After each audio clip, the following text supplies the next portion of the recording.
Всім привіт! Ви слухаєте подкаст «Дура Лекс Сед Лекс. Закон після деокупації». Мене звати Руслан Халапов. На окупованих нині територіях України, особливо це стосується Криму та окремих районів Донецької та Луганської областей, що окуповані вже майже 10 років, російський режим відчужує майно громадян України, видає документи окупаційного зразку тощо.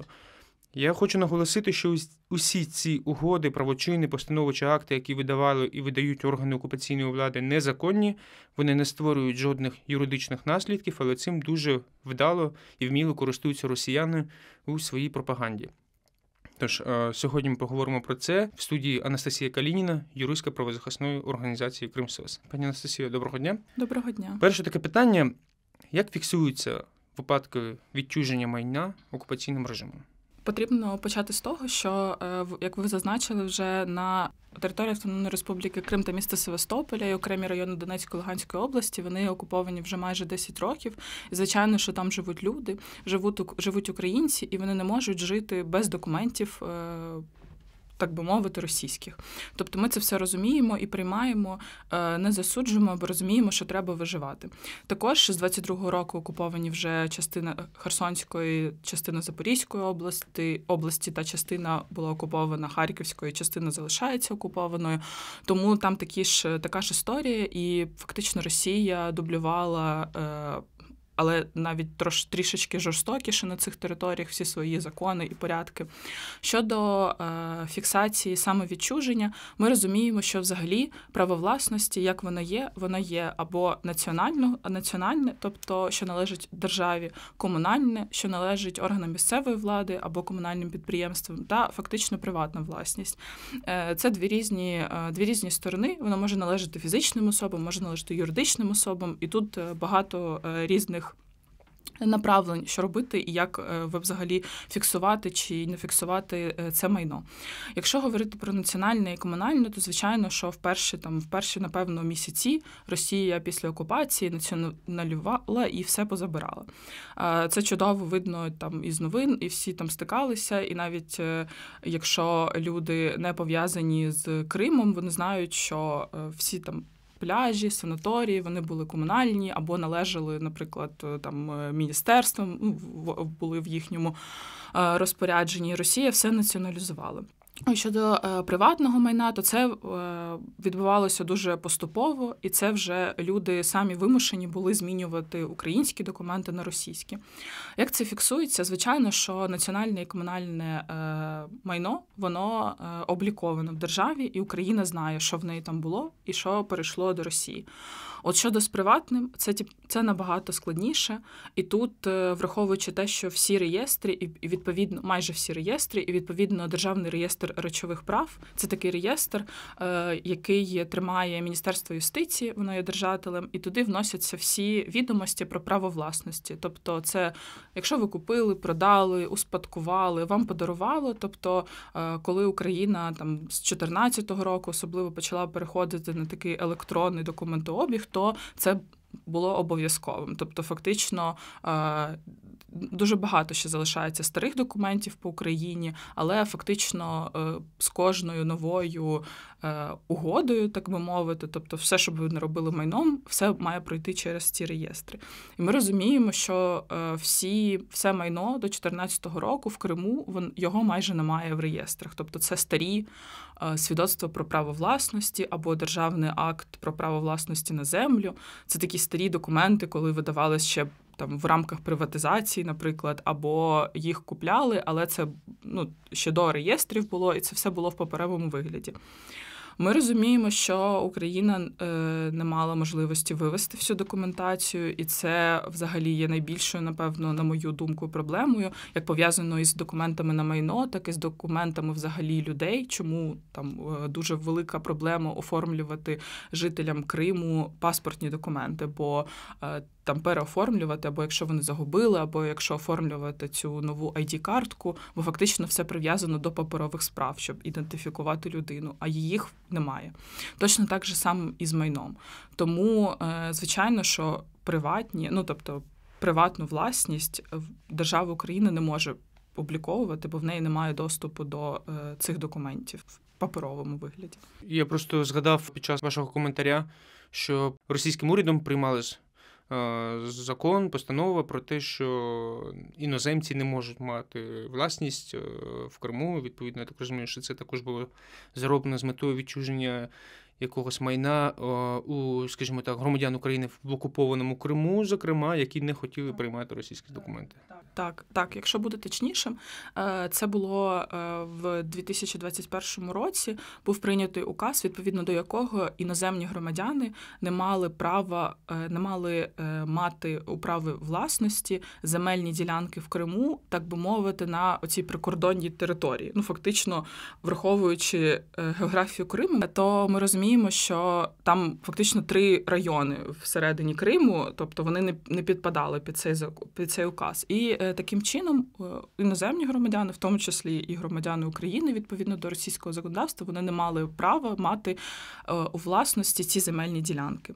Вони мали або їх передати громадянам Російської Федерації, або фактично держава їх відбирала, якщо говорити простими словами. Як це відбувалось на практиці?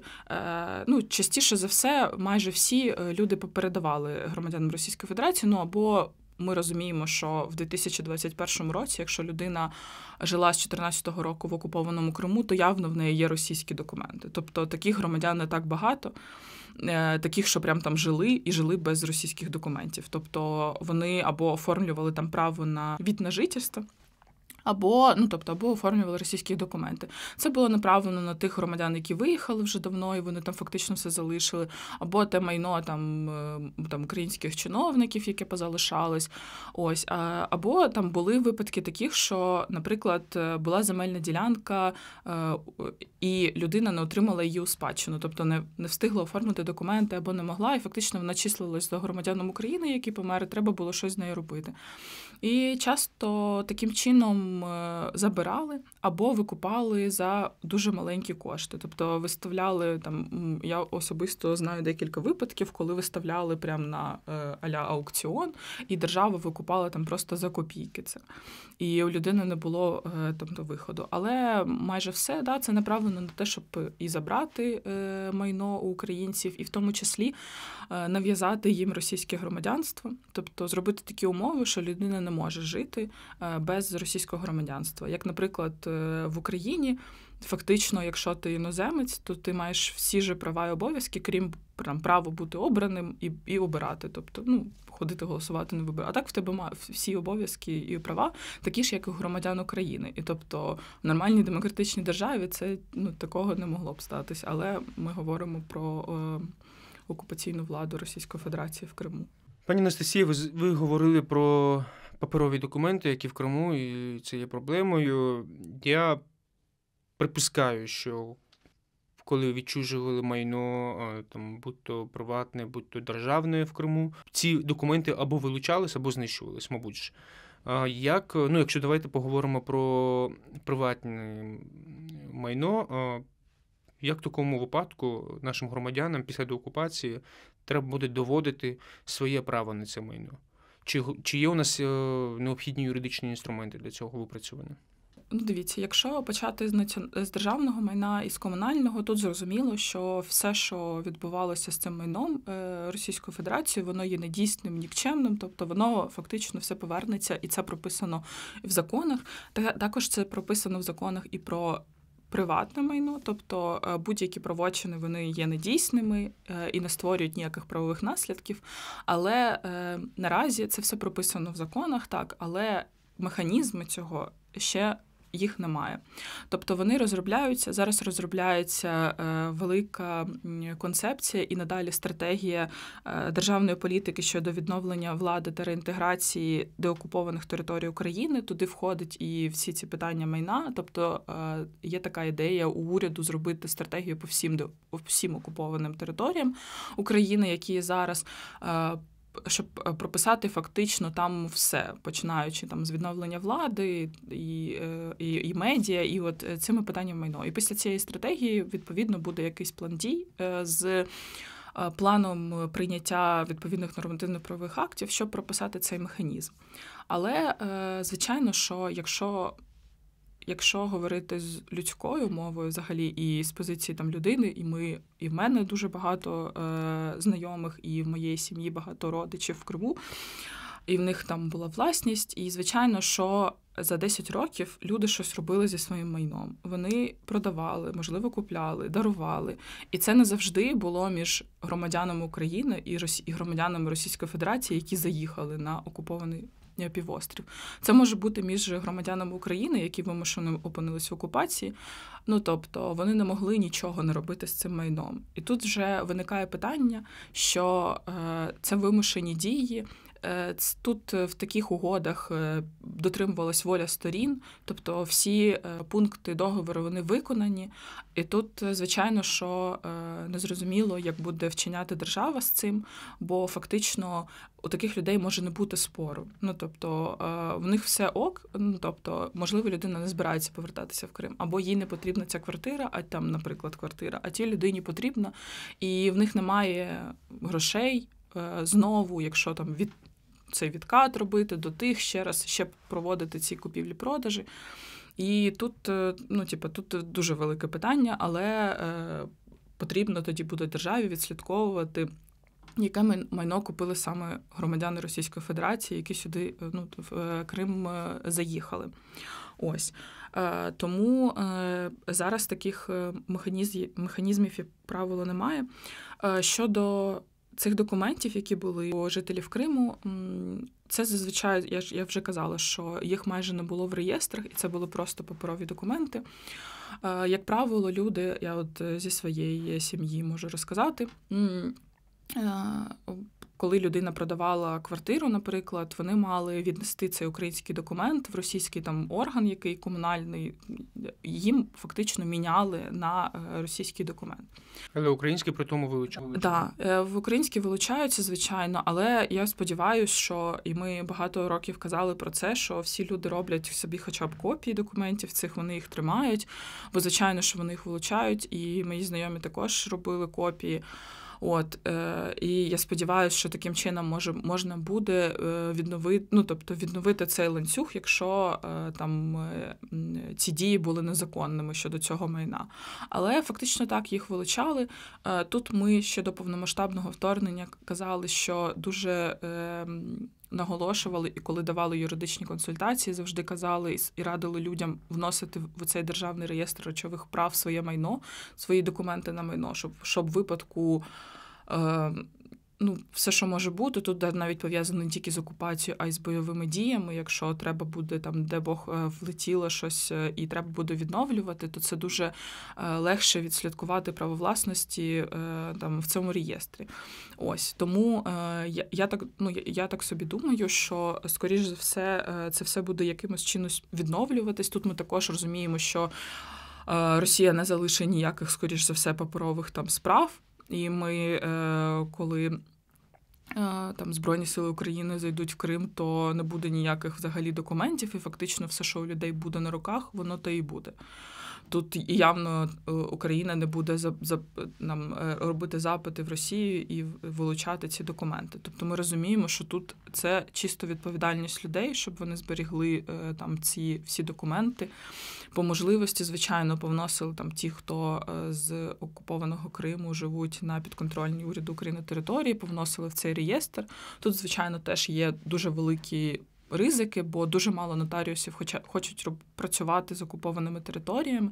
Бо, наприклад, як приклад приведу, якщо, наприклад, у вас є право власності на землю, і у вас такий старий акт, він, як правило, червоного зразка, і там немає кадастрового номеру. Кадастровий номер – це такий дуже длінний номер, який присвоюється кожній земельній ділянці в Україні. Є кадастровий реєстр, і, як правило, раніше його не присвоювали, це теж там не було спочатку ще там в Совєтському Союзі, І тоді у людей були такі красні державні акти, там не було кадастрового номеру. І як цей кадастровий номер присвоюється, це викликають землевпорядників, вони приїжджають саме на цю земельну ділянку, вони її там вимірюють, дивляться, під яке вона призначення, тобто вони мають мати фізичний до неї доступ. І, звичайно, що якщо у людей такі документи з Криму, і вони старі, то в них може не бути такого кадастрового номеру. І, звичайно, що такі землевпорядники не можуть потрапити на окупований півострів, виміряти, все зробити. А нотаріуси, вони не беруться. Тобто реєстр не пропускає документи, взагалі реєстрацію без цього кадастрового номеру. Це дуже, так вітієвато, але я думаю, що воно більш-менш може бути зрозуміло.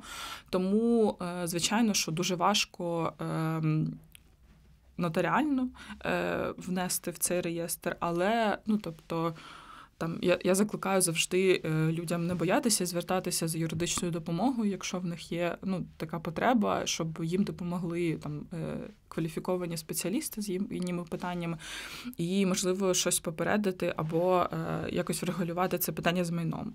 Невеличкий підсумок до наступного питання. Треба зберігати документи, робити копії українські, або навіть якщо вони окупаційного зразку, я ж правильно розумію. Взагалі всі документи краще зберігати. Ми перед початком повномасштабного вторгнення, ми там всі в організації, і також я всім друзям, знайомим радила відцифрувати їх, тобто купити собі це питання безпеки навіть, тобто враховуючи війну, це для всіх, не тільки для окупованих територій, купити собі маленьку флешечку, відцифрувати ці всі документи, зробити собі по одній копії, там флешку десь окремо тримати від самих документів, щоб в разі там ракетної небезпеки або чогось, тобто завжди у людини щось має бути. І навіть якщо не буде паперових, то вони будуть відцифровані. Якщо раптом у людини немає жодних документів, ні окупаційного зразку, там були втрачені, або українських також немає. Там людина не зробила ніяких скан-копій і не завантажила їх нікуди, якась, можливо, старенька бабуся десь в селі. Чи буде готова наша держава, наше суспільство реагувати на це ситуативно, тобто спілкуватися, можливо, з сусідями цієї людини, щоб доводити її право на власність? Це все рівно залишиться судовий порядок.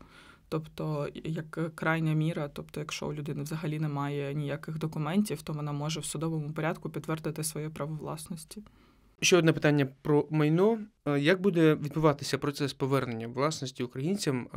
Я маю на увазі якихось незаконних дій, які були здійснені між громадянами України на окупованій території і громадянами Російської Федерації.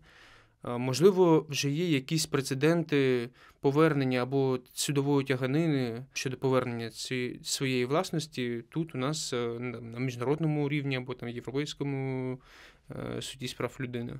Всі знають про цю історію з Ощадбанком і з цими вишками Бойко, які фактично забрали і потім їх в арбітражному суді повернули. Ось, я впевнена, що, я так скажу, юридичні особи, вони більш зацікавлені, і вони все зроблять для того, щоб повернути собі свою власність. Тобто на національному рівні, на міжнародному. Тут там я і ми, як правозахисна організація, ми більше б турбувалися саме про звичайних людей, у яких позабирали. Тут до нас у нас не було таких рішень, і до нас не звертались. Якщо до нас звернуться люди, і, безперечно, ми будемо допомагати їм всім, чим можемо, в тому числі і в судових справах. У нас є адвокати, і ми можемо це робити безкоштовно. Тобто, як громадська організація, допомагати людям. Ні, у нас було тільки про спадщину, коли спадкували майно в Криму вже після окупації, а про повернення – ні. І як буде фактично відбуватися? Я сподіваюся, і вже багато про це говорять, саме про видворення громадян Російської Федерації, що фактично там, якщо так негласно, то всі сподіваються, що просто всі виїдуть самі. А вже буде вирішуватися і в заяві, яку прийняла Верховна Рада, було вказано, що буде вирішуватися фактично окреме питання кожного росіянина, яким чином він взагалі заїхав на територію України, в Крим. І яким чином він буде виїжджати звідти. Тобто але цього ще немає. Немає ще порядку, механізму, що робити з цими громадянами Російської Федерації, які незаконно заїхали. Є такий концепт. То я думаю, що фактично спочатку буде відновлюватися влада в деокупованому Криму вже, будуть відновлюватися всі органи, фактично, які зможуть це робити, тобто перевіряти документи, і все буде, потім буде документи перевірятися, повертати їх там і робити їх українського зразка. А потім вже, напевно, за допомогою правоохоронних органів, якщо там живуть люди, які незаконно туди в'їхали і отримали право власності на це майно, то будуть прийматися, думаю, міри. Ви сказали, що нема ще таких механізмів. Можливо, від громадського сектору вже йдуть якісь напрацювання в цьому напрямку? Стосовно майна чи громадян Російської Федерації? Громадян Російської Федерації. Ні, немає, бо, якщо чесно, тут дуже різняться у всіх бачення цього. Бо ми, якщо там брати мене як громадянку України, мені потрібна справедливість. Тобто, і звичайно, що для нас справедливість – це що? Всіх покарати, всіх вислати, всіх, взагалі, все, як крайні міри. Але тут ми розуміємо, якщо брати нас як державу Україну, як демократичну державу, то ми не можемо вчиняти депортацію щодо російських громадян. І це, це таке негласне, але це всі прекрасно розуміють, що ми не Росія, ми не можемо всіх посадити, вибачте, і відправити далі. Тому, звичайно, що, скоріш за все, це буде вирішуватись в кожному конкретному випадку. І буде виїжджати, тобто будуть видворяти громадян відповідно до законодавства України. І зараз в Україні є таке видворення. Тобто ми можемо видворяти громадян, які порушили закони або незаконно заїхали на територію України. Це буде розповсюджуватися і на окупований Крим. Але вірніше, вже не деокупований. Конкретно то моя думка, що, звичайно, що більшість з них повиїжджають, бо вони розуміють, що вони або незаконно заїхали, або незаконно отримали, особливо там всі чиновники, вони точно повиїжджають. Тут ще велика у нас проблема виникла, ми поки що не придумали, що з нею робити.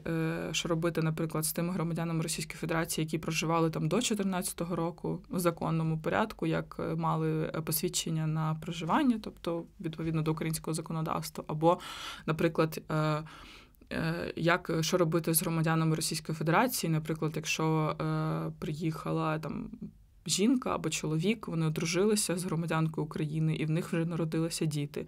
І відповідно до законодавства України ми не можемо видворяти цю людину, бо це розірвання сім'ї. І він може потім заїхати в законному порядку через возз'єднання сім'ї. І це такі точкові випадки. Тобто, мені здається, що не буде такого загального правила, а буде вирішуватися вже через Державну міграційну службу, і вони будуть вирішувати це з конкретною людиною. Я хочу з вами поговорити ще буквально пару питань поставити про документи людини особисто, так? Паспорт, свідоцтво про народження, ідентифікаційний код і все це таке.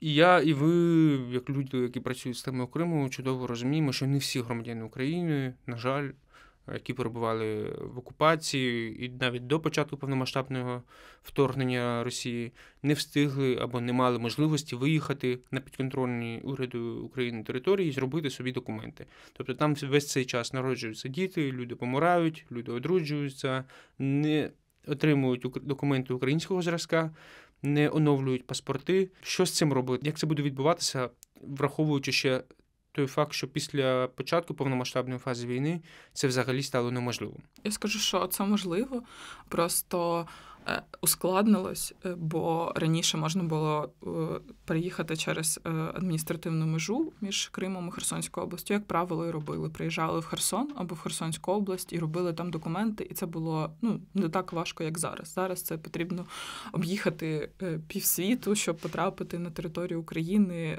законним шляхом, не через області, які в окупації. Щодо паспортів, тут ви правильно сказали, і це дуже важливо, бо Україна має документувати всіх своїх громадян України, щоб у них були всіх чинні паспорти. Бо фактично так держава знає про всіх громадян, вона про них піклується, вони можуть користуватися всіми правами, не виключаючи, звичайно, обов'язки, які є у громадян України. Як зараз це відбувається? Зараз дуже багато, до речі, є значно багато людей, які виїжджають з окупованого Криму і потрапляють на територію підконтрольного уряду України. Як правило, вони виїжджають через треті країни. Останнім часом чомусь виїжджають через Крим, з Криму в Росію і потім в Туреччину, Молдову. Із Молдови вже заходять, є відкриті між Молдовою пункт перепуску. Також відкриті і в Росії, з України в Сумській області. Це Покотилівка, Покровка, це з Білгородської області піший перехід. Він працює тільки на в'їзд в Україну з Російської Федерації, тобто так можна також потрапити. Через Волинську область, Білорусі можна потрапити через країни Європи. Якщо так об'їжджати, то треба, звичайно, розуміти, що зараз от Литва позакривала половина пунктів пропуску, Фінляндія закрила на днях пункт пропуску, тобто також треба.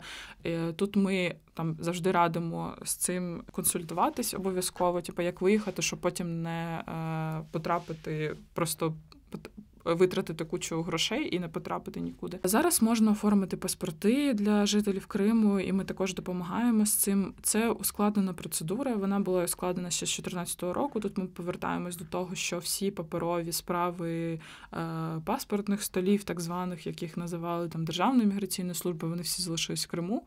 Тобто фактично людина, коли в'їжджає на підконтрольну уряду України територію, звертається до Державної міграційної служби там через центри надання адміністративних послуг або через різні державні підприємства, то її мають ідентифікувати. Тобто це означає, що мають підтвердити, що вона є громадянином України і вона – це вона. Тобто, що це ця людина. А як відбувається ця ідентифікація? Це людина звертається або в Державну міграційну службу, або в ЦНАПи, або наприклад, в державне підприємство документу, що є.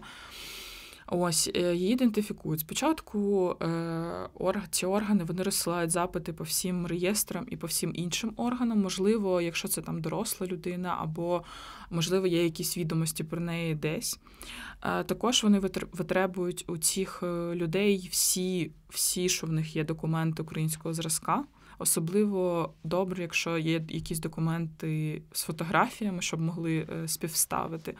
Наприклад, є якась довідка зі школи ще українського зразка до 2014 року, де є фотографія. Або все, що може бути. Тут ми повертаємось також про поводження з документами і те, що треба все зберігати. Як правило, так робиться. Ще є один механізм. Запрошують свідків для того, щоб ідентифікувати людину. Тобто людина запрошує родичів, які можуть подати заяву і подати покази, що ця людина є ця людина. Спочатку повномасштабного вторгнення ще більше спростили цей механізм. Тобто, якщо, наприклад, приїжджає людина, і в неї, наприклад, мама в Криму, і мама не може приїхати, або батько, або якісь інші родичі, то Державна міграційна служба, наприклад, вона може за допомогою відеоконференц-зв'язку набрати в Крим, і там таким чином працівник ДМС, він підтверджує, тобто приймає покази. Це таким користуються, і це нормальна і дуже хороша практика, вона дуже спрощує, бо зараз фактично можна заїхати за свідоцтвом про народження українського зразка на територію України через ті пункти пропуску, які діють, і далі вже займатися оформленням документів, і таким чином, якщо ваші родичі не можуть виїхати з Криму по об'єктивним причинам, то це хороша штука. Така ідентифікація може проводитись взагалі по закону до 2 місяців. А чи були випадки, коли відмовляли в наданні послуг? Вони не мають права відмовити, а вони повинні взяти всі документи і потім вже відмовити у фактично видачі паспорта, відповідно до вказати підстави. Це також можна вирішити через суд, можна встановити особу через суд, наприклад, і з цим рішенням суду фактично у всіх, тобто проблема взагалі отримання паспорту для жителів окупованого Криму – це встановлення особи. Бо, наприклад, якщо Державна міграційна служба може відправити, наприклад, запит, якщо людина проживала в якійсь іншій області, яка не окупована, там є архіви. І вони, звичайно, що відповідають, все є, а в Крим же ж не відправиш нікуди запит. Дуже добре також і в цьому випадку є Фактично, коли людина отримує там перший паспорт, її вносять в єдиний демографічний реєстр. Це також ще один реєстр, який фактично документує людей в електронному вигляді. І оце головне перший раз потрапити в цей реєстр, і потім, якщо, наприклад, людина з Криму, вона отримала паспорт громадянина України, в її внесли в цей єдиний демографічний реєстр, і якщо вона буде потім змінювати його, або там вона потеряла чи щось, вже не потрібно буде цей процес ідентифікації. Зараз ще дуже зручно є одночасна подача на виготовлення паспорта громадянина України і виготовлення паспорта громадянина України за кордоном. Тобто, якщо людина приїжджає з Криму, там вона ще не отримувала паспорт, бо була в окупації, або там їй тільки виповнилось там 14 років зараз. Вона не може приїхати без батьків, або там, наприклад, вона приїхала в 20 років, вона не отримувала ще паспорт. Вона може подати і скористатися цією послугою одночасно. Також можна одночасно подати на виготовлення паспорту і ідентифікаційного коду, якщо людини не було. Як правило, в більшості випадків дітям одразу роблять ідентифікаційний код, якщо це там не виключено по релігійним якимось переконанням. Тому з ідентифікаційним кодом менше запитань. Як правило, це тільки паспорт. Це дуже, така дуже запитувана тема, і дуже і по супроводу, і взагалі по консультаціям у людей. Це їх дуже часто їх це пугає, щоб їхати сюди і оформлювати. Зараз розробляється ще концепт і взагалі нормативно-правовий акт, щоб видавати паспорт громадянина України за кордоном, тобто внутрішній паспорт, щоб його виготовляли і видавали за кордоном. Тобто, наприклад, десь в консульстві або в посольстві третьої країни, наприклад, на території Туреччини. Кого не було, і все рівно там ви можете паспорт громадянина за кордоном отримати за кордоном, а внутрішній паспорт все рівно, якщо ви вперше його отримаєте, все рівно треба їхати на територію України і фізично приходити тільки вам. Поки це розробляється, поки не можу сказати, який буде результат. Це фактично спростить. Тут дві сторони медалі. Перша, це, звичайно, це дуже добре, бо фактично так Україна буде знати про всіх своїх громадян. Бо, наприклад, якщо це людина, якій на початок окупації було 10 років в Криму, і в неї фактично там було тільки свідоцтво про народження, і Україна там не було ідентифікаційного коду, Україна взагалі про цю людину не знає, якщо вона не виїжджала з окупації, наприклад. І от зараз є такі люди, і правда, вони вступають в українські виші, вони хочуть вступати, але Україна про них не знає. І це добре, якщо вони хочуть вступати в українські виші, оформлювати паспорт далі, і бути громадянином України, яким він і є. Але якщо вони хочуть, я не знаю, там хочуть кудись за кордон, або хочуть їхати в Російську Федерацію навчатись, це, тобто є такі випадки, ми не можемо про них там не говорити. То Україна взагалі не знає про цих людей. І, звичайно, що це дуже важливо документувати всіх громадян України, щоб в них були чинні паспорти, і Україна про них знала. Інша сторона – це, звичайно, що обов'язки, тобто вони можуть залишатися, взагалі ніколи потім не приїжджати в Україну, але користуватися правами і обов'язками. Ми також не можемо їх засуджувати. Це право кожної людини, вона може робити все, що їй хоче. Звичайно, що тут незрозуміло, бо можливості консульських установ вони набагато менше, бо там набагато менше людей працює, і фактично вони мають проводити цю всю процедуру ідентифікації, яку роблять тут. І якщо, наприклад, тут ми можемо, наш адвокат може піти і в це допомогти, супроводжувати, подати в суд, то, звичайно, що за кордоном це буде набагато важче робити. Пані Анастасія, дякую вам дуже за цю розмову. Сподіваюсь, нас також почують в Криму наші співгромадяни і дізнаються більше корисної інформації. Анастасія Калініна, юристка правозахисної організації «Кримсес».